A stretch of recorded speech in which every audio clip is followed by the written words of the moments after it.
بسم الله الرحمن الرحيم. الحمد لله رب العالمين، وصلى الله وسلم وبارك على عبده ورسوله نبينا محمد وعلى آله وأصحابه والتابعين ومن اهتدى بهداه واتبع سنته إلى يوم الدين. أما بعد، رأساችን ረመዳንን እንዴት እንቀበለው የሚል ርዕስ ነው። ይህ በየዓመቱ የሚነሳ ርዕስ ነው። አስፈላጊም ነው፣ መሰልቸት የሌለበት። ነቢዩ ዓለይሂ ሰላቱ ወሰላም የሐጅ ጊዜ ሲመጣ ሰሓቦቻቸውን ስለ ሐጅ ያስተምሩ ነበር። ገና መዲና እያሉ ወደ መካ ሳይጓዙ የሐጅን አህካም አስተምረዋል። ከመካ እስከ መዲና በነበራቸው ጉዞም የሐጅ ስነ ስርዓቶችን እያስተማሩ ነው የተጓዙት። ረመዳን ሲመጣም እንደዚሁ ረመዳን መጣላችሁ፣ አላህ ቀኑን መጾም ግዴታ አድርጎባችኋል፣ ሌሊቱን መስገድ ሱና ተደርጎላችኋል። ረመዳን ወር ውስጥ አንዲት ሌሊት አለች። ያቺ ሌሊት በዛች ሌሊት የሚደረግ ዒባዳ በአንድ ሺህ ወር ከሚደረግ ዒባዳ ይበልጣል። ቢማዕና አልሐዲስ የዚህችን ሌሊት ኸይር የተነፈገ ሰው የአላህን ረሕመት የተነፈገ እድለ ቢስ ሰው ነው ይሉ ነበር ነቢ ሰለላሁ ዐለይሂ ወሰለም ከማ ሩዊየ ፊል ሐዲስ። ስለዚህ ረመዳን ሲመጣ ሁሌም ስለ ረመዳን ቀደም ብሎ ማወቅ፣ መማር፣ መታወስ። የውድሕያ ጊዜ ሲመጣ፣ የዓረፋ ጊዜ ሲመጣ ስለ ዓረፋ አሽሩ ዙል ሒጃ ህግጋቶች መማር፣ መታወስ አስፈላጊ ነው። ልጅ መዳር የፈለገ ሰውም እንደዚሁ ስለ ልጅ መዳር፣ ልጅ የሚገርዝ ሰው ስለ ልጅ መገረዝ፣ አዲስ ሱቅ መክፈት የፈለገ ሰውም ስለሚከፍተው ስለሚሰራው የሥራ አይነት መማር አለበት። ያለ እውቀት በደመ ነፍስ በግምት ሥራ መስራት በሸሪዓ ወንጀል ነው፣ ከአላህ ጋር ሊያጣላ ይችላል። ለዚህ ነው አንዳንድ የፊቅህ ሊቃውንት የሶላት፣ የሐጅ፣ የተለያዩ ዒባዳዎችን አፈጻጸም መስፈርት ቅድመ ሁኔታ ሲያብራሩ አንዱ የሚጠቅሱት ቅድመ ሁኔታ መስፈርት ምንድን ነው? አፈጻጸሙን ማወቅ ይላሉ። ማዕሪፈቱ ከይፍየቲሂ፣ ስለ ሶላትም ስለ ሐጅም ስለ ዑምራ ወዘተ ህጎች ያስቀምጣሉ፣ አደቦችን ያስቀምጣሉ። ይህ ተግባር ውስጥ ከመግባት በፊት መሟላት ያለባቸው ነገሮች ብለው 1 2 3 4 5 ያሉ ዘርዝረው አንዱ ምንድነው? ማዕሪፈቱ ከይፍየቲሂ፣ አፈጻጸሙን ማወቅ ይላል። አፈጻጸሙ ሳይታወቅ የሚገባበት ዒባዳ ይበላሻል። በትክክል ነው የሰራኸው፣ አጉድለሃል፣ ጨምረሃል፣ መታወቀው ነገር የለም። ስለዚህ በየጊዜው ረመዳን ሲመጣ ከይፈ ነስተቅቢሉ ረመዳን ጊዜ ማያልፍበት አስፈላጊ የሆነ ጉዳይ ነው። ማናውቀውን እናውቅበታለን፣ የረሳነውን እናስታውስበታለን፣ የተሳሳትነውን እናርምበታለን። ሰው ረሽ ነው፣ ይረሳል። ትናንት የተማርነውን ዛሬ እንረሳለን። ትናንት የሰማነውን ሩቡን ልንረዳ እንችላለን፣ ሌላውን እንረሳለን። ስለዚህ ተክራር ያስፈልጋል፣ መደጋገም ያስፈልጋል። እነሆ ሻዕባን እየተገባደደ ይገኛል። ስለ ሻዕባንም ነቢዩ ዓለይሂ ሰላቱ ወሰላም አስቀድመው ተናግረዋል። ሻዕባን 15ኛው ሌሊት ላይ አላህ ተባረከ ወተዓላ ባሮቹን በሙሉ ይምራል። በአላህ ያሻረከና ከወንድም ከእህቱ ጋር የተጣላ ሰው ሲቀር አሊያ ደግሞ የቢድዓ ሰው ሲቀር ተብሏል። ሙሻሂን የሚለው ከወንድሙ ከእህቱ ጋር የተጣላ ተብሎም ተፈስሯል። ሙሻሂን ማለት እንዳጠቃላይ ከአህለ ሱና ጋር የተጣላ የቢድዓ ሰው ተብሎም ተፈስሯል። ይህ ማለት ሻዕባን 15 ከመምጣቱ በፊት የሰው ልጅ ከጌታው ጋር ያለውን ግንኙነት ማስተካከል፣ ከነቢዩ ጋር ከሱና ጋር ያለውን ግንኙነት ማስተካከል። እኔ ምን ቢድዓ አለብኝ? ቢድዓ ያለበት ሰው አይማርም ተብሏል። እኔ ምን ሽርክ አለብኝ? ሽርክ ያለበት ሰው አይማርም ተብሏል። ይሄ ከአላህ ጋር ከነቢይ ጋር ሊኖረን የሚገባ ግንኙነት ነው። ተውሂድ ላይ ሱና ላይ መሆን አለብን። ከቢድዓ ከአዲስ ፈጠራ ስራን ሰው እንዳያለኝ ብሎ ከመስራት ጠርተን ጥርት ያለ ተውሂድን ይዘን ልንኖር ይገባናል። ሁሌም ይበልጥ ደግሞ የምህረት አጋጣሚ ሲመጣ ሻዕባን 15 የምህረት ቀን ነው ተብሏል። ሐዲሱን ሶሒህ ነው ضعيف ነው ትንሽ ኺላፍ አለበት። አልባኒን ጨምሮ የተወሰኑ ሊቃውንት እነ ሹዐይብ አልአርናውጥ፣ አልኢማም አልአልባኒ ሌሎችም ሶሒህ ብለውታል። ሻዕባን 15ኛው ሌሊት ላይ አላህ ሁሉንም ይቅር ይላል። በአላህ ያሻረከ የሽርክን ወንጀል የሰራ ቢድዓ የሰራ በአንዱ ማዕና ከወንድም እህቱ ጋር የተቆራረጠ ሲቀር ተብሏል። ሻዕባን ላይ ስራ ወደ አላህ ይቀርባል ተብሏል። የዓመቱ ስራ ሻዕባን ላይ ነው ወደ አላህ የሚቀርበው። ሳምንታዊው ስራ ሰኞና ማክሰኞን ወደ አላህ የሚቀርበው። ዕለታዊው ስራ ዐስርና ፈጅር ላይ ነው ወደ አላህ የሚቀርበው። ሐዲስ ላይ ተነግሯል። የቀን ስራ ዐስር አካባቢ ወደ አላህ ይወጣል። የማታ ስራ ፈጅር ላይ ወደ አላህ ይወጣል። የሳምንቱ ስራ ሰኞና ሐሙስ በሳምንቱ 2 ይወጣል። የዓመቱ ስራ ሻዕባን ላይ ወደ አላህ ይቀርባል። ታዲያ ስራው ቀርቦ ሲታይ ከወንድሙ ጋር የተጣላ ከእህቱ ጋር የተጣላ ዞር አርጉት ይሄን እስኪታረቅ ድረስ አቆዩት ይባላል። ስራው አይቀርብም፣ አላህ ዘንድ አይታይለትም፣ አያልፍለትም። እንደዚሁ ደግሞ ሻዕባን ላይ ነቢዩ አለይሂ ሰላቱ ወሰላም ጾም ያበዙ እንደነበረ ተነግሯል። ለምንድን ነው ሻዕባን ላይ ጾም ያበዙ ሲባሉ ስራ ወደ አላህ የሚቀርብበት ወር ነው። ጾመኛ ሆኜ ስራ የአላህ ዘንድ እንዲቀርብ እንዲታይልኝ ፈልጋለሁ ብለዋል።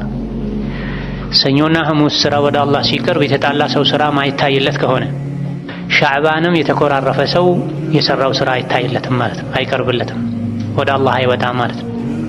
ስለዚህ ከረመዳን ዝግጅት አንዱ የሻዕባን ዝግጅት ነው። ለሻዕባንም ዝግጅት ያስፈልገዋል። በመጾም በመቅራት ተውበት በማድረግ ሰደቃ በመስጠት ባለሀብት ዘካ በማውጣት ድሃዎች እንዳይቸገሩ ለረመዳን አስቤዛ የቤት ወጪ እንዲያገኙ ሻዕባን ላይ ሰደቃ ለማነው ዘካ ማውጣት ጊዜው ከሻዕባን ጋር ተቀራራቢ የሚሆንለት ሰው የዘካ አመቱ ከሻዕባን ጋር ተቀራራቢ የሚሆንለት ሰው ሻዕባን ላይ ቢያወጣ ጥሩ ነው። ወይላ አብዛኞቹ ደጋግ ሙስሊሞች ቀደምቶች ያወጡ የነበረው የአመቱ መጀመሪያ ሙሐረም ላይ ነበር። ብዙ ሰው ግን አሁን በዘመናችን ረመዳን ላይ ነው የሚያወጣው። ረመዳን ዘካውን ማውጣት ሱናና ተጨማሪ ሰደቃን እንዳያበዙ እንቅፋት ይሆናል። ንግድ በጀመርክበት ጊዜ ከተቻለ በሻዕባን ዋጅቡን ዘካህን አውጣ። አቅም ያለው ሰው ረመዳን ላይ እጅህ የያዘውን ሱና ተጨማሪ ሰደቃ ነው መሰጠት ያለበት እንጂ አስቀድሞ ማዘግይቶ አብዛኛው ሰው ረመዳን ላይ ነው ዘካ ማውጣትን የሚወደው። ዘካን ረመዳን ላይ ማውጣት ልዩ አጅር ልዩ ትሩፋት አለው የሚል ዘገባ የለም።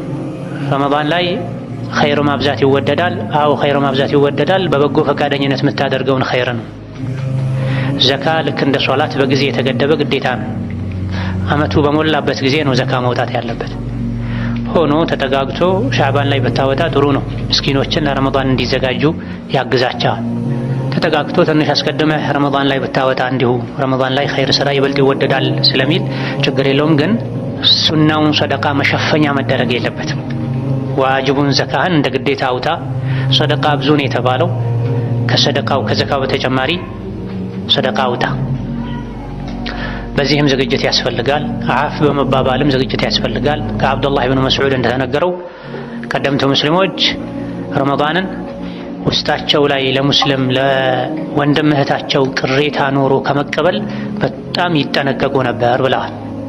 ሰሓቦች፣ ታቢዕዮች፣ ደጋ ቀደምቶች ውስጣቸው ላይ ቂም ይዘው ጥላቻ ይዘው ቅሬታ ይዘው ረመዳንን አይቀበሉም ነበር። ቤትን ለረመዳን ብሎ ማጽዳት እየተለመደ ነው። ለረመዳን ልብስ መቀየር፣ አዲስ ልብስ መግዛት፣ ማጠብ፣ ጀለቢያ፣ ኮፍያ፣ መስገጃ ማዘጋጀትም የብዙ ሙስሊሞች ተግባር ነው። ይሄን ውጫዊ ዝግጅት ከማድረግ ይልቅ የውስጥ ንጽህና ዝግጅት ያስፈልጋል። ልብን ማጽዳት ያስፈልጋል። አላህ ተባረከ ወተዓላ ቆሻሻ ልብ ውስጥ ኢማን አያስቀምጥም። አላህ ተባረከ ወተዓላ ቆሻሻ ልብ ውስጥ ኢማን አያስቀምጥም፣ የቂን አያስቀምጥም፣ የእሱን ውዴታ አያስቀምጥም። ቆሻሻ ልብ ለኩራት፣ ለምቀኝነት፣ ለጥላቻ መሰል ሸይጣን ለሚወዳቸው ባህሪዎች ነው እንጂ የሚበጀው ቆሻሻ ልብ ለመልካሙ የጀነት ዋጋ ለሆነው ለውዴታ፣ ለራህመት፣ ለኢማን፣ ለኹሹዕ አይበጅም። ስለዚህ ከረመዳን በፊት ቤት እንደሚጸዳው ልብስ እንደሚቀየረው ልብን መቀየር ማደስ ያስፈልጋል። የተጣሉትን ወንድም እህት መታረቅ፣ የተቆራረጡትን ዘመድ መቀጠል፣ ይሄን የእርስ በርስ ግንኙነት ደግሞ ከቤተሰብ መጀመር ያስፈልጋል። አንዳንድ የሚያሳዝን ባህሪ ያላቸው ሰዎች አሉ። ረመዳን መጥቷል ያሉ ለውጭ ሰው ቴክስት ያደርጋሉ፣ ይቅርታ አድርጉልኝ ይላሉ። ነገር ግን አጠገባቸው ያለች የበደሏት ባለቤታቸውን ይቅርታ አይጠይቁም። የበደሏቸው ወላጆቻቸውን ይቅርታ አይጠይቁም። ደሞዙን ከልክለው ያሰቃዩት ሰራተኛቸውን ይቅርታ አይጠይቁም። ከውጭ ነው የማስመሰል ህይወት። ይሄ መሆን የለበትም። ፈብዳ ቢመን ተዑል አልአቅረቡና አውላ ቢልማዕሩፍ። ሰደቃ ስትሰጥ ኃላፊነታቸው ካለብህ ሰዎች ጀምር። ከቤተሰብህ ጀምር፣ ከነፍስህ ጀምር፣ ከሚስትህ ከልጅህ ከእናትህ ከአያቶች ከአክስቶች እንዲህ ያልከቀጥል የሚሰጠው ሰደቃ ላይ መልካም ስነ ምግባርህም ቀድሞ ለቤተሰብህ ይድረስ። ለቤተሰብ እሾህ መሆን፣ ቀጋ መሆን፣ ድንጋይ መሆን፣ ለውጪ ሰው ደግሞ ማር፣ አልጋ፣ ሶፍት፣ ሐር መሆን ሙናፊቅነት ነው። የውጭን ሰው ላለማስቀየም መጣር፣ ካስቀየሙም ቶሎ ብሎ ይቅርታ አድርግልኝ ያስከፋው አይደለ ማለት፣ ቤተሰብን ደግሞ ሁሌ ማስከፋት መግፋት አስመሳይነት ነው። ስለዚህ በርግጥ አመቱን ሙሉ ተቆራርጦ ኖሮ ረመዳን ሲመጣ ብቻ ያስቀየሙትንም ያላስቀየሙትንም የስሙኒ ቴክስት የላኩ አፈለኝ ረመዳን መጥቷል ማለት በዚህ መልኩ ቢድዓ ነው መሆን የለበትም። ከ3 ቀን በላይ ሙስሊምን ማኩረፍ የለበትም። ሆኖም ማቆየቱ ጥፋት ከመሆኑ ጋር ጥፋት ላይ ጥፋት መደረብ ስለሌለበት ቢያንስ ለረመዳን ይቅር መባባሉ ኸይር ነው። ይቅርታ የምትጠይቀው ያጠፋህበትን ያስቀየምሽውን ሰው መሆን አለበት እንጂ አም የሆነ ሪሳላ አውቄም ሳላውቅም አስከፍቼህ ሊሆን ስለሚችል አፈለኝ ማለት ሰው ልቡ ሌላ ነገር እንዲጠረጥር ማድረግ ነው። አመቱን ሙሉ ስጋዬን ሲበላ ቆይቷል ማለት ነው። አመቱን ሙሉ ስታማኝ ቆይታለች ማለት ነው። ማለትን መጥፎ ጥርጣሬን ስለሚያመጣ በትክክል ያስቀየሙትን ሰው ይቅርታ አጥፍቻለሁ፣ በድዬሃለሁ፣ ይቅር በለኝ። የትዳር አጋሪ ሆይ፣ የልጆቼ እናት ሆይ ይቅር በኝ፣ አስከፍቼሻለሁ፣ ሐቅ አጉድያለሁ። ባሌ ሆይ ይቅር በለኝ፣ ልጄ ሆይ ይቅር በለኝ። ልጅም ከተበደለ ይቅርታ ይጠየቃል። ልጅ ብቻ ሳይሆን ወላጁን ይቅርታ መጠየቅ ያለበት፣ ወላጅም ልጁን ይቅርታ መጠየቅ አለበት። ከተሳሳተ መስሎኝ ነበር ልጄ ይቅርታ ማለት አለበት። በጣም በስቶ የአባትነቱን የእናትነቱን ክብር በማያሳጣ ልክ ወላጅ ካጠፋ ልጁን ልጄ ሆይ ይቅርታ እንዲህ መስሎኝ ነበረ ማለት አለ። የበለጠ ይቅርታ መጠየቅ ያለበት ልጅ ነው።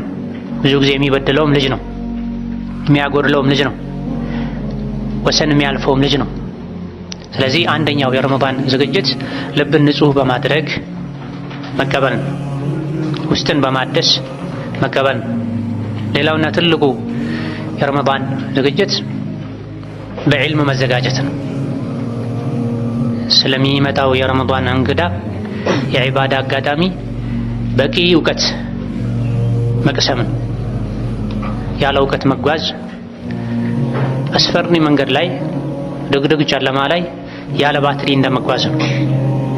ማታውቀው መንገድ ላይ ጉራንጉር መንገድ ላይ ጨለማ ላይ መጓዝ ከሚያስፈራው በላይ ያለ እውቀት መጓዝ ያስፈራል፣ ሊያስፈራ ይገባል። ሰዎች በማያውቁት መንገድ ሲጓዙ ዝም ብለው በግምት አይሄዱም፣ ይፈራሉ፣ ቆመው ይጠይቃሉ። ምክንያቱም ዝግ መንገድ ገጥሟቸው መውጫ ሊያጡ ይችላሉ። ወደ አውሬ መንጋጋ፣ ወደ ጫካ፣ ወደ ገደል የሚወስድ መንገድ ሊገቡ ይችላሉ። መንደር ላይ ሀገር ላይ ሲጓዙ ከእውቀት ጋር መጓዝ ከሚያስፈልገው በላይ ስለ ዲን፣ ስለ ሐጅ፣ ስለ ጾም፣ ስለ ጋብቻ ከመግባት በፊት አስቀድሞ ማወቅ ያስፈልጋል። ተዓለም ወለይሰ ዩውለዱ አልመርኡ ዓሊመን ወለይሰ አኹ ዒልሚን ከመን ሁወ ጃሂሉ ወኢነ ከቢረ አልቀውሚ ላ ዒልመ ዒንደሁ ሰጊሩን ኢዘ ልተፈት ዐለይሂ አልመሓፊሉ። ተማሪ ማንም የተማረ አዋቂ ሆኖ አይወለድም። ተማሪ ያልተማረ ሰው ትልቅ ችግር ሲገጥመው ይዋረዳል፣ ግራ ይጋባል ተብሏል። ጾም የሚያፈርሱ ነገሮችን ማወቅ፣ ለጾመኛ የሚጠሉ ነገሮችን ማወቅ፣ የጾምን አጅር የሚቀንሱ ነገሮችን ማወቅ፣ ለጾመኛ አጅሩን ከፍ ያደርጋሉ የሚባሉ ነገሮችን ማወቅ። ከዛ በፊትም አርካኑ ሲያም የጾም አርካኖች፣ ማዕዘኖች፣ መሰረቶች የሚባሉ አሉ። እነዚህን ማወቅ ያስፈልጋል።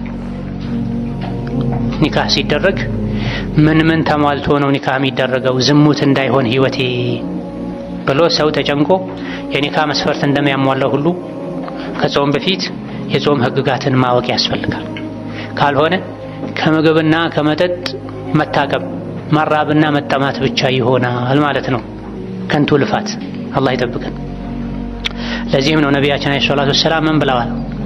ስንትና ስንት የሚጾም ሰው አለ ከመጾሙ መራብና መጠማትን እንጂ ምንም የማያተርፍ። ስንትና ስንት የሚሰግድ አለ ከመስገዱ እንቅልፍ ማጣትና መድከም እንጂ ምንም አያተርፍ ብለዋል አለይሂ ሰላቱ ወሰላም። ማን ነው ጾሞም ከመራብና ከመጠማት ውጪ ምንም አያተርፈው? የጾም ህግጋትን አስቀድሞ ማያውቅ ሰው። አቡ ሁረይራ ሐዲስ ላይ ቡኻሪ የዘገቡት አንዳችሁ ከጾመ ትርፍ ቃል እንዳይናገር፣ የብልግና ቃል እንዳይናገር፣ አንድ ሰው ቢሰድበው እንኳ የስድብ መልስ አይስጥ፣ እኔ ጾመኛ ነኝ ብሎ ይለፍ ብለዋል ነብዩ ሰለላሁ ዐለይሂ ወሰለም። ውሸትና ሐሜት ጾምን ያጠፋል ያሉ ዑለሞች አሉ። ከታቢዒዎች ጀምሮ ኢብኑ ሐዝምን ጨምሮ ጾመኛ ሆኖ መዋሸት፣ ጾመኛ ሆኖ ማማት፣ በለንድ አጠቃላይ ጾመኛ ሆኖ ከባኢር ዙኑብ ከበባድ ወንጀል መስራት ጾም ያፈርሳል ተብሎ ሌሎችም የጾም ማሟያ የጾም አጅር የሚያጎድሉ ለጾመኛ የሚከለከሉ ወዘተ ህግጋቶች አሉ። ጾም እስከ መግባታችን በፊት ቀድመን ማወቅ አለብን። አንድ ሰው የንግድ ስራ መስራት ከፈለገ አሰራሩን፣ ሁኔታውን፣ አካሄዱን ሳያውቅ ብር ስላለው ብቻ ዘሎ ስራ ውስጥ አይገባም። ካልሆነ ይከስራል፣ ባዶ እጁን ይወጣል። ጾምም እንደዚህ ነው። በድፍረት ዝም ብለን ረመዳንን ልንገባ አይገባም። ወደ ረመዳን ልንገባ አይገባም። እንግዳ ሲመጣ ምን ይወዳል? ምን አይነት ምግብ ነው የሚስማማው? እንዴት ላስተናግደው? እንዴት ልግባባ ከሱ ጋር?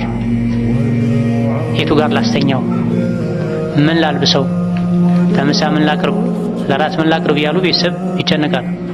ለሰው እንግዳ ትክክል ነው።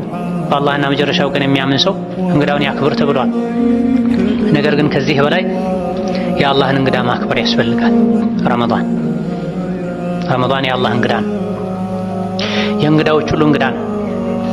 ጥሩ አድርገን ከተቀበልነው አኺራ ላይ ይመሰክርልናል። ብዙ ኸይር ይዞልን ይመጣል። በረካ ሰጥቶን ይሄዳል። አላህ በውስጡ ብዙ በረካ አድርጓል። አያያዛችን፣ አቀባበላችን ጥሩ ካልሆነ ደግሞ ይመሰክርብናል ሄዶ። ልክ ዱንያ ላይ ቤታችን የገባ እንግዳ ጥሩ አድርገን ይዘን ከሸኘነው በሄደበት ሁሉ ስለኛ ጥሩ እንደሚናገረው ዱዓ እንደሚያደርግልን ሁሉ እንግዳውን ካስቀየምነው ሐቁን ካጎደልንበት ረግሞ እንደሚሄደው ሁሉ ሐቅም አለው። በሸሪዓ የሰው ንብረት መውሰድ ከሚቻልበት አጋጣሚ አንዱ እንግዳ ሰው ቤት ገብቶ የእንግድነት ሐቁን ካልሰጡት ከንብረቱ መውሰድ ይችላል።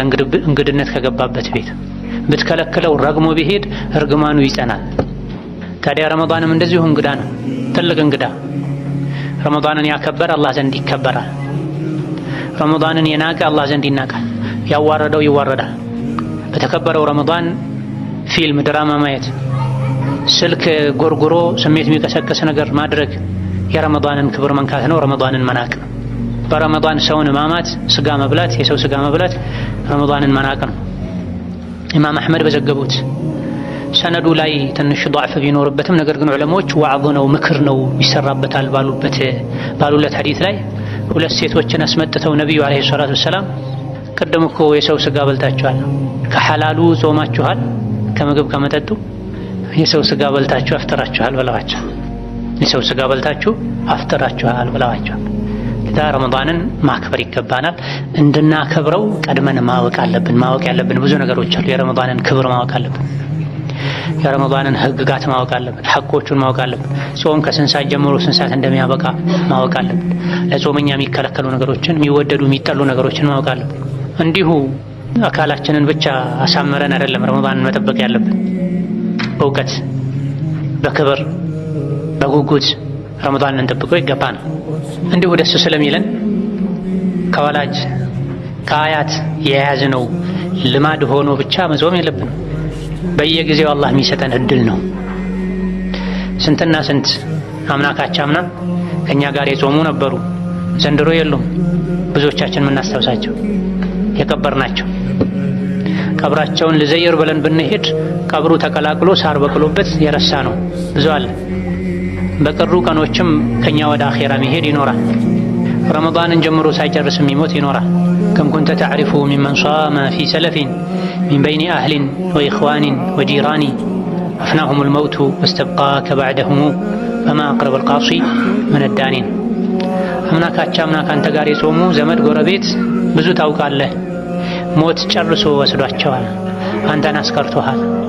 እነሱ ርቀው ቢሄዱም አንተ ከነሱ የመገናኘት እድልህ ወደ እነሱ የመሄድ እድልህ ሰፊ ነው ተብሏል። ስለዚህ እድል ነው ረመዳንን ስናገኘው ብዙ ሚሊዮኖች የታጨቁበት የተሞሉበት ሻንጣ ወርቅ ካዝና ቤታችን ከሚገባ እሱን ከምናገኝ የበለጠ ረመዳንን ማግኘት ሊያስደስተን ይገባል። ለምን ከተባለ ወይን ኩሉ ዛሊከ ለማ መታዑል ሐያቲ ዱንያ፣ ወርቁ ብሩ ጨርቁ የዱንያ መገልገያ ነው። ልብሱ ተለብሶ ያልቃል። ወርቁ ይሰረቃል፣ ይጠፋል፣ ይወረሳል። ምግቡ ተበልቶ ይሸናል። ወደ አኼራ ቀጥ ብሎ የሚሻገረው መልካም ስራ ነው ረመዳን ላይ ያለው። ይህን ክብር ማወቅ በዕልም መዘጋጀት ይገባናል። እንደዚሁ ደግሞ ልብን የሚያረሰርሱ ልብን የሚያረጥቡ ምክሮችን በመስማትም ልብን ማዘጋጀት ያስፈልጋል። ልብ ይደርቃል ይሞታልም ጭምር።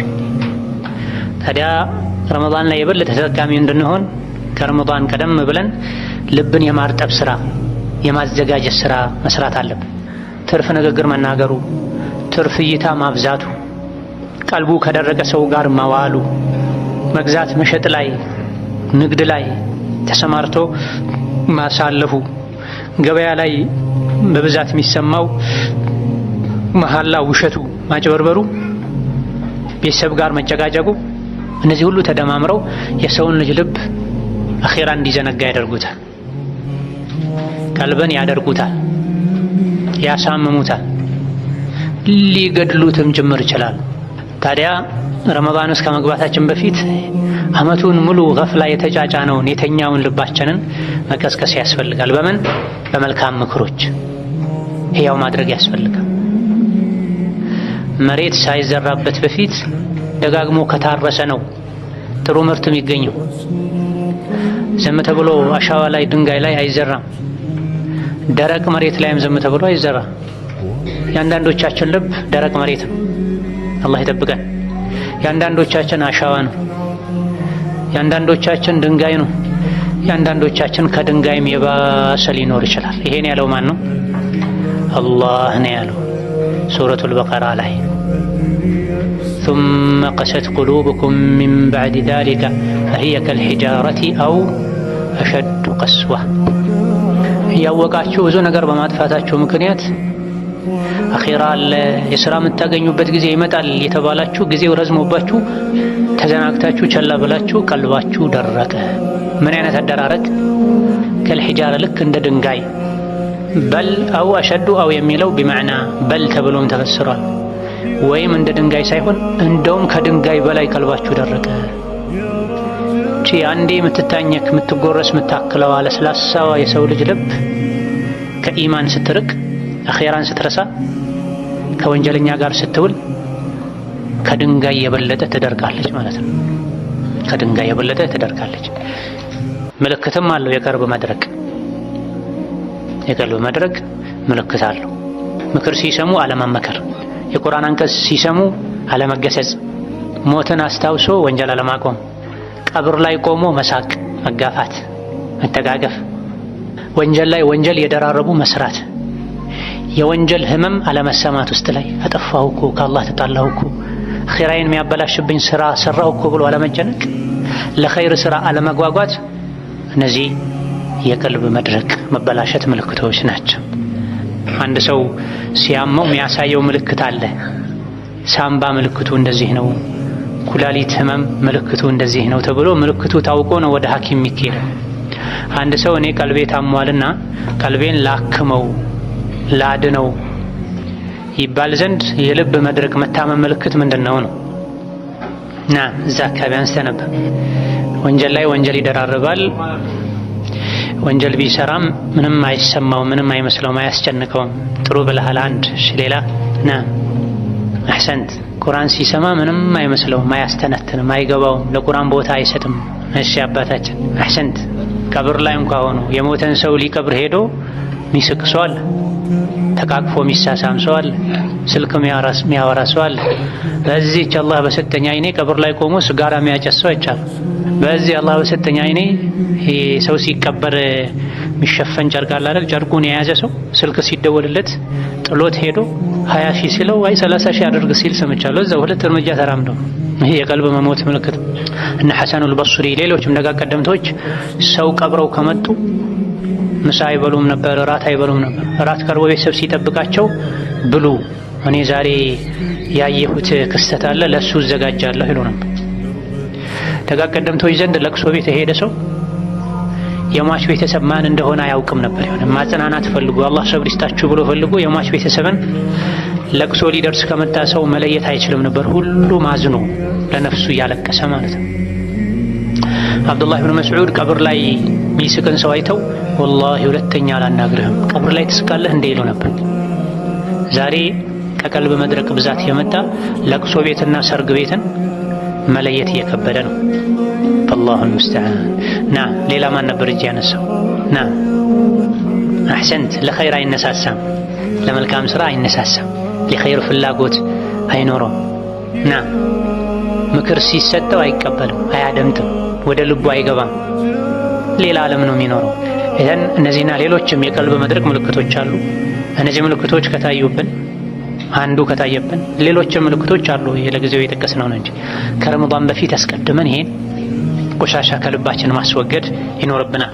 ሐሳብ ከሚሰርቁ ነገሮች ደግሞ ነፃ መሆን አለብን። ሌላኛው የረመዳን ዝግጅት ይሄ ነው። የዓመት እረፍት የሚባል ነገር አለ ስራ ዓለም ላይ።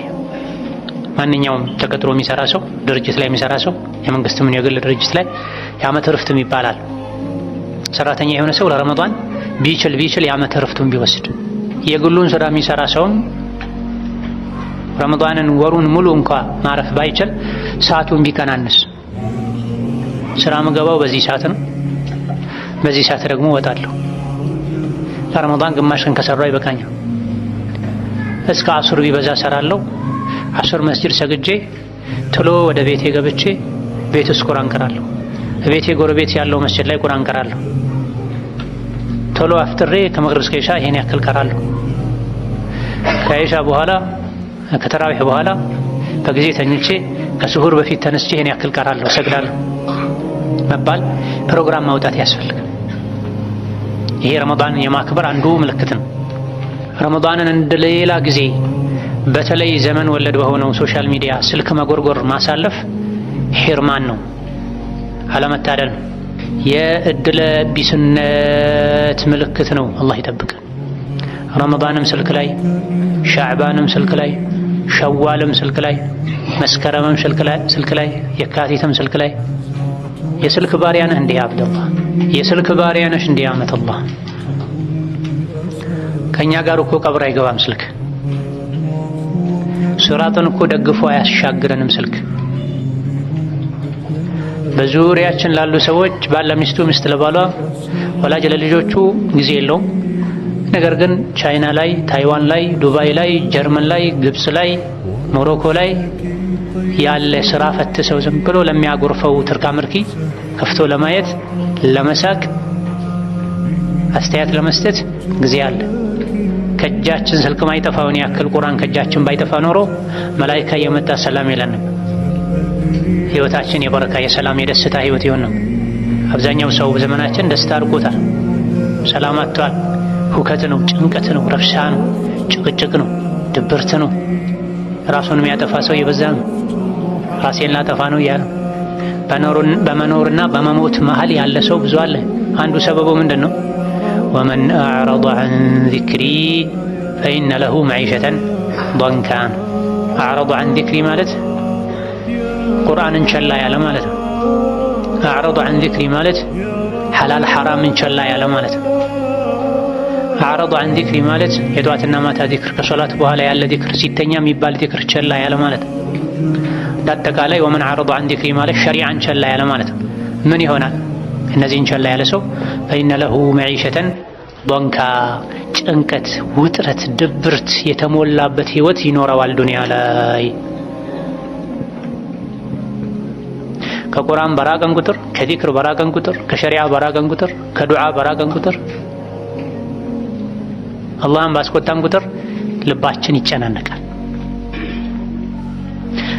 ወደ ቁርአን በተጠጋን ቁጥር፣ ወደ ዚክር ወደ ዱዓ በተጠጋን ቁጥር፣ አምስት ወቅት ሶላትን በሰዓቱ ከፊት ከኋላ የሚሰገደውን ሱና፣ የማታ ሱና፣ የአዱሃ ሱና፣ የቤተሰብ ሐቅ መጠበቅ፣ ወላጆችን ማስደሰት፣ ለጎረቤት መልካም መሆን፣ ያገኙትን ሁሉ ሰላሙ አለይኩም ማለት፣ እጅ ከያዘችው ያወጡ ለሰው መስጠት ወዘተ መልካምነት ካለ ደግሞ ልብ ይሰፋል ከምድር በላይ ሰፊ እስኪሆን ድረስ። ኸይር ስራ ባበዛን ቁጥር ልባችን ይሰፋል፣ ስፋቱ ከምድር በላይ ሰፊ እስኪመስል ድረስ። ራሓ፣ ጡማኒና፣ ሰኪና ይሰፍንበታል። በተቃራኒው ደግሞ አላህን ባስቆጣን ቁጥር፣ ከቁርአን በራቀን ቁጥር፣ ከሸሪዓ በራቀን ቁጥር፣ ከዚክር በራቀን ቁጥር ደግሞ ልብ ይጠባል ከመርፌ ቀዳዳ። አረ እንደው ቀዳዳዋ ረጅም ነች፣ የመርፌ ጫፏ ወጋ ስታደርግ የምትበሳት አለች አይደል? ከዚያ የበለጠ ጠባብ እስኪሆን ድረስ የዓለም ተራራ እሱ ላይ የተጫኑበት እስኪመስለው ድረስ ልብ ይታፈናል። የዱከ አውከታ ወፉከ ነፈኻ ነው ነገሩ። እኛው ነው የዘራ ነው ይሄን ያመጣ ነው። ደስታን ከኛ የሚያርቀን ነገር ደስታ ይመጣል ብለን ከቁርአን ርቀን ስልክ ላይ፣ ከቁርአን ርቀን ፊልም ላይ፣ ከቁርአን ርቀን ወሬ ላይ፣ ከመስጂድ ርቀን ካፍቴሪያ ላይ፣ ከመስጂድ ርቀን አስፋልት ዳር ላይ፣ ከሐላል ሚስት ርቆ ዝሙት ላይ፣ ከሐላል ከስብ ርቆ ማጭበርበር ላይ፣ መዋሸት ላይ፣ ከመልካምነት ርቆ ማጭበርበር ላይ፣ ማታለል ላይ፣ መመቃኘት ላይ ከተሰማራ ሰው ልቡን ያጠበበው ራሱ ነው። ፈላ የሉመና ኢላ ነፍሰሁ።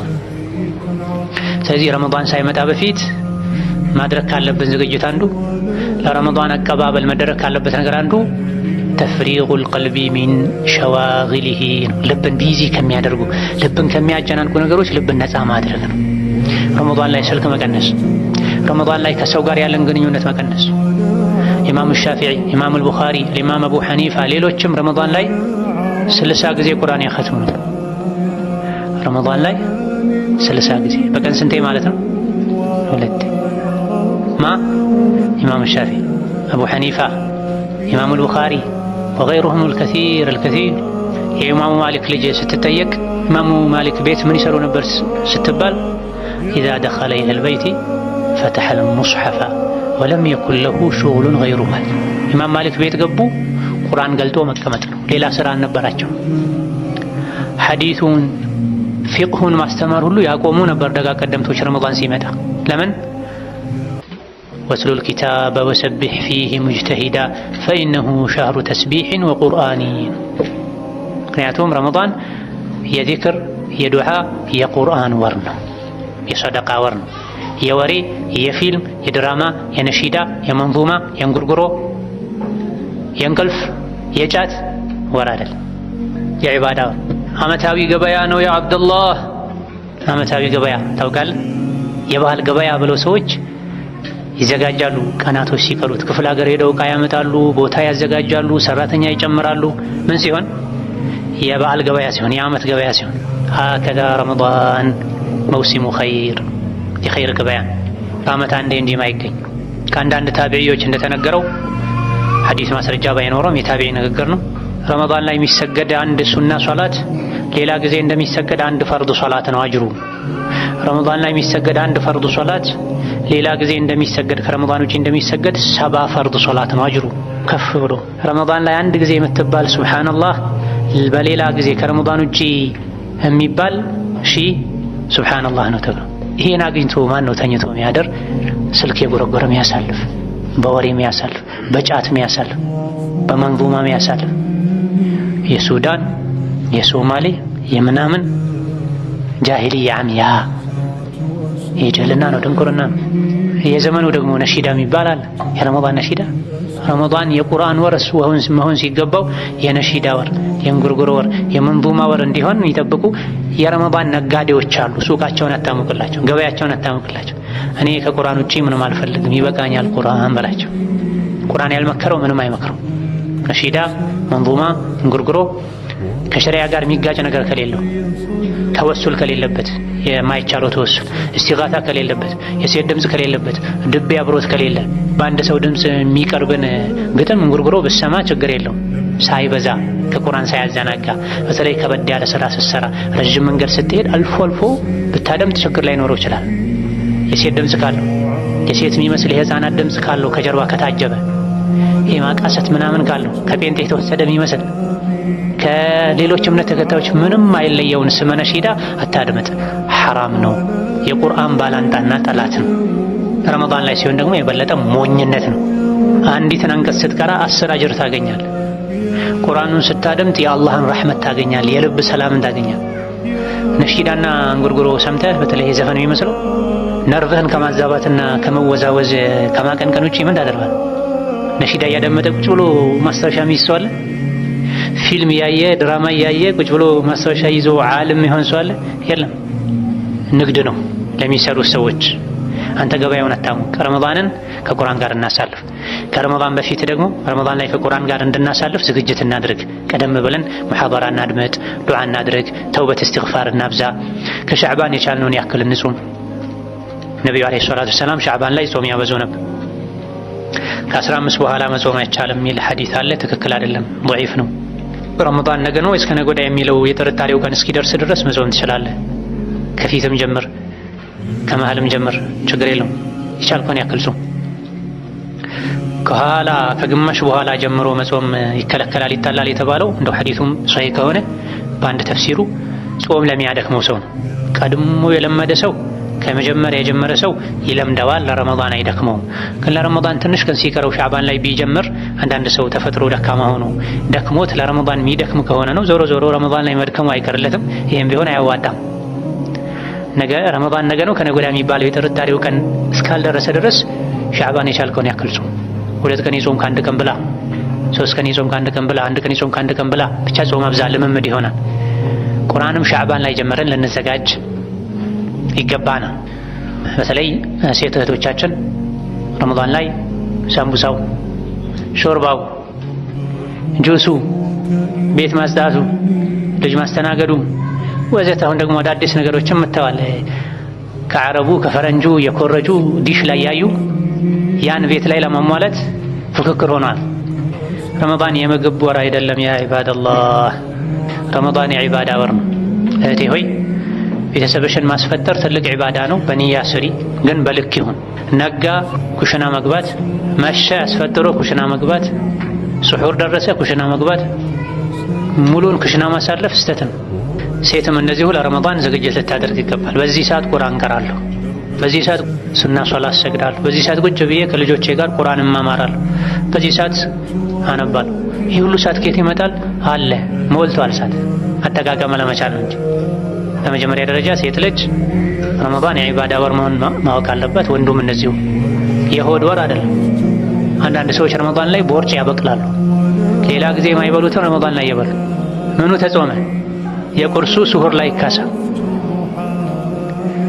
የምሳና የአራቱ ፍጡር ላይ ይካሳ።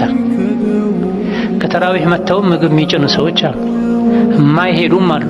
ኢሻ ሰግደው ሮጠው ቤት የሚገቡ የሚበሉ፣ ጫት የበሉ የሚያሳድሩ የሚያሳልፉም አሉ። ይስተት ነው። ጾምና ጫት ፈጽሞ አብሮ አይሄድም።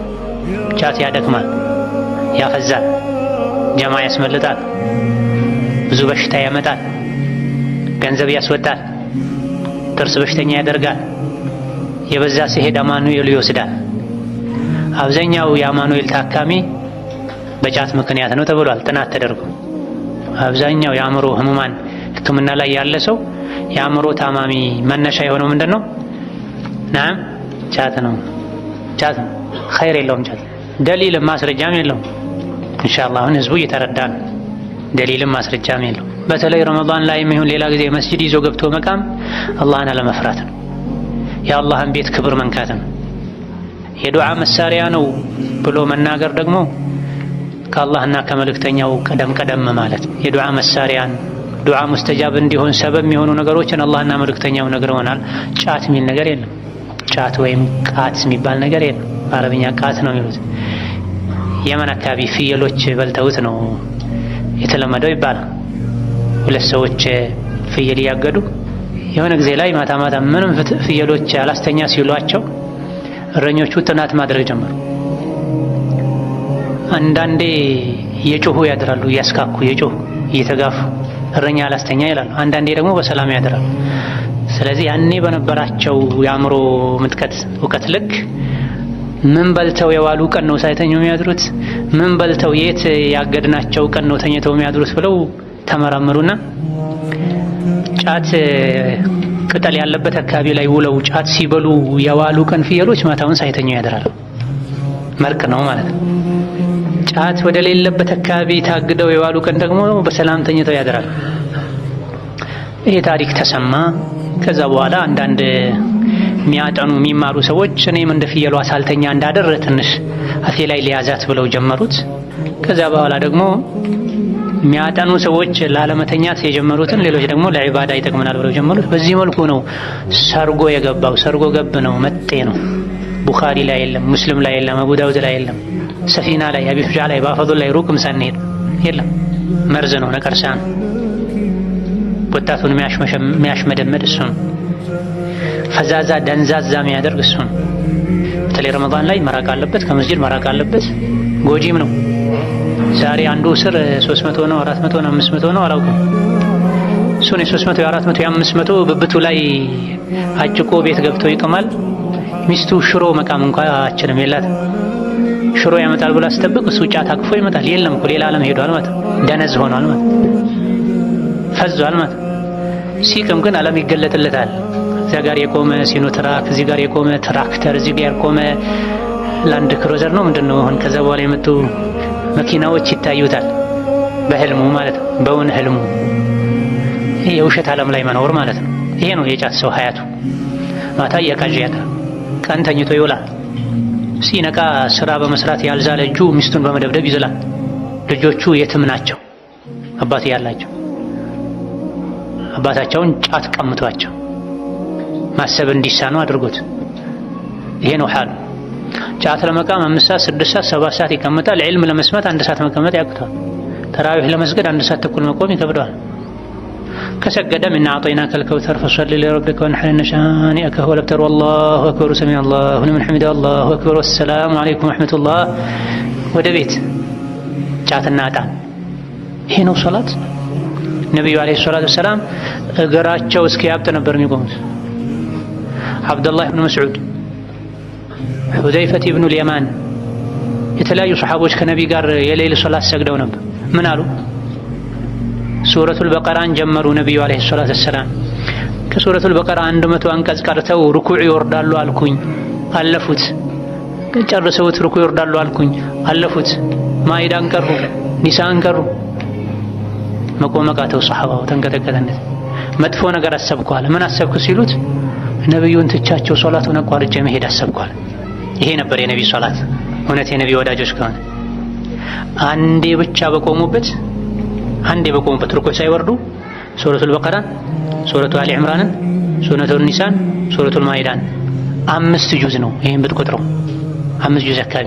አንዴ ቆመው 5 ጁዝ ነበር ቀርተው ሩኩዕ የሚወርዱት። ሩኩዕሳ አላሁ አክበር ሰሚዐ አላሁ ሊመን ሐሚደሁ ካን ነበር። ሩኩዕ ወርደው ራሱ ከሩኩዕ በፊት ቆመው 5ቱን ሱራ የቀሩበትን ያክል ጊዜ ሩኩዕ ላይ ያሳልፉ ነበር። ላኢላሃ ኢለላህ። እኛ የት ነው ያለነው? ምን አይነት ዒባዳ ነው የምናደርገው? የትኛው ስራችን ነው ጀነት እንገባለን ብለን የምናስበው? 5 ጁዝ ለመቅራት በእኛ በደካማ ሰው አቀራር ከዙህር እስከ ዐሱር ሊወስድ ይችላል። በፈጣን ሰው በጎበዝ ምላሱ ቁርአንን በለመደ አይኑ ቁርአንን በለመደ ልቡ አእምሮ ከቁርአን ጋር በተዋሃደ ሰው አቀራር 1 ጁዝ ለመቅራት 20 ደቂቃ በቂ ነው። በመካከለኛ ፍጥነት እስከ 30። ታዲያ 5 ጁዝ ለመቅራት ስንት ሰዓት አስፈለገ ማለት ነው? 2 ሰዓት ተኩል አካባቢ ማለት ነው። 2 ሰዓት ከምን 2 ሰዓት ተኩል አካባቢ። ይሄ ፈጣን ለሆነ ሰው፣ ልምምድ ላለው ሰው። ደካማ ሰው አመቱን ሙሉ ቁርአንን ዞር ብሎ ማያይ ሰው ሳምንትም ሊፈጅበት ይችላል እንበል። ከዙህር እስከ ዐሱር ማለት ነው በተነፍሰው አቀራር። ያው ደግሞ ነብዩ ቀስ ብለው ነበር የሚቀሩት። ኡሙ ሰለማ እንዳሉት የሙዱ መዳ አልሐምዱሊላሂ ረቢል ዓለሚን አርረሕማኒር ረሒም ማሊክ የውሚዲን። እንዲህ ነበር የሚቀሩት። ሲቀሩ የሚሳበውን እየሳቡ ነው። እንደገና እያንዳንዱ አንቀጽ ላይ የቆሙ ነው የሚቀሩት። ስንት ሰዓት ሊወስድ ነው በዚህ አቀራር? ያን ያክል ጊዜ ይቆማሉ 5 ጁዝ ለመቅራት። እንደገና ሩኩዑ ላይ 5 ጁዝ ለመቅራት የቆሙትን ያክል ይቆያሉ። ከሩኩዑም ተነስተው ሩኩዑ ላይ ያሳለፉትን ያክል አካባቢ ጊዜ ይቆማሉ። ስጁድ ወርደውም እንደዚሁ። እዚህ ደረጃ እንኳን ባንዴ ባንደርስ ልምምድ ልናደርግ ይገባል። ረመዳን የምግብ ወር አለመሆኑን ማወቅ፣ ሴት ልጅ እየሰራችም ቢሆን ቁርአን ማዳመጥ፣ ዝክር ማለት፣ ልጆቿን አጠገቧ አስቀምጣ ቁርአን ማድመጥ፣ በስልክ ቁርአን ሙሐደራ ዳዕዋ ከፍታ ማዳመጥ፣ ልብን ንቁ የሚያደርጉ ነገሮችን ማድረግ። እንዳጠቃላይ ረመዳን የአላህ እንግዳ ነው፣ የተከበረ ወር ነው። ያከበረው ይከበራል፣ የናቀው ይናቃል። ያከበረው ይከበራል፣ የናቀው ይናቃል። ይሄን በማወቅ ዝግጅት ልናደርግ፣ ልናነብ፣ ልንጠይቅ፣ ልንማር፣ ተውበት ልናደርግ፣ የሰው ሐቅ ካለብን ልንመልስ፣ አላህ በሰላም ረመዳን እንዲያደርሰን ዱዓ ልናደርግ። ማድረሱ ብቻ ዋጋ የለውም፣ አድርሶንም ኸይር ስራ ለመስራት እንዲያበቃን። መስራቱ ብቻም ዋጋ የለውም፣ የሰራነውን ስራ እንዲቀበለን ዱዓ ልናደርግ ይገባናል። አላህ ተባረከ ወተዓላ የተቀሩ የሻዕባን ቀናቶችን በረካ ያደርግልን። በሰላም ረመዳንን የምናገኝ አላህ ያደርገን። ረመዳንን አላህ የሚወደውን ስራ በመስራት የምናሳልፍ አላህ ያደርገን። ረመዳን ላይ አግርቶልን የሰራናቸው ስራዎችንም አላህ ከሚቀበላቸው ባሮቹ ያደርገን። በተደጋጋሚ ረመዳንን በአማን በኢማን በሰላም ከሙሉ ቤተሰብ ጋር ከወዳጅ ጋር ምንጾም አላህ ያደርገን። የሞቱ ወዳጆቻችንን አላህ ይማራቸው። የሞቱ ወላጆቻችንን አላህ ይማራቸው። ያሉትን አላህ ይጠብቃቸው። የታመሙትን አላህ ይፈውሳቸው። የተቸገሩን አላህ ከችግር ያውጣቸው። ላላገቡ አላህ መልካም ትዳር ይስጣቸው። ላገቡ አላህ መግባባትን መዋደድን አላህ ይስጣቸው። ሷሊህ ዝርያ ልጅም አላህ ይስጣቸው። የተወለዱ ልጆችን አላህ በረካ ያድርጋቸው፣ ያስተካክላቸው። ሀገራችንን አላህ ሰላም ያደርግልን። ሀገራችንን አላህ ሰላም ያደርግልን። ሀገራችንን አላህ ሰላም ያደርግልን። ሪዝቃችንን አላህ ሰፊ ያደርግልን። ሪዝቃችንን አላህ በረካ ያደርግልን። ሪዝቃችንን አላህ በረካ ያደርግልን። ጠቃሚ እውቀት ከመልካም ስራ ጋር አላህ ያድለን። በዱንያም በአኺራም አላህ መልካም ነገር ይስጠን። በዱንያም በአኺራም አላህ መልካም ነገር ይስጠን። ዛሬ መስጂድ ላይ እንደሰበሰበን ነገ ሲራጥን ተሻግረው በሰላም ጀነት ከሚገቡ ባሮቹ ያደርገን። እዚህ ቤቱ ላይ እንደሰበሰበን ነገ ጀነት ላይ የምንሰበሰብ የምንገናኝ አላህ ያደርገን። አሚን። አኺሩ ዳዕዋና አን አልሐምዱሊላሂ ረብል ዓለሚን ወሰላሙ ዐለይኩም ወረሕመቱላሂ ወበረካቱሁ። ወተዘወዱ ፈኢነ ኸይረ ዛዲ ተቅዋ وتزودوا فإن خير الزاد التقوى واتقون يا أولي الألباب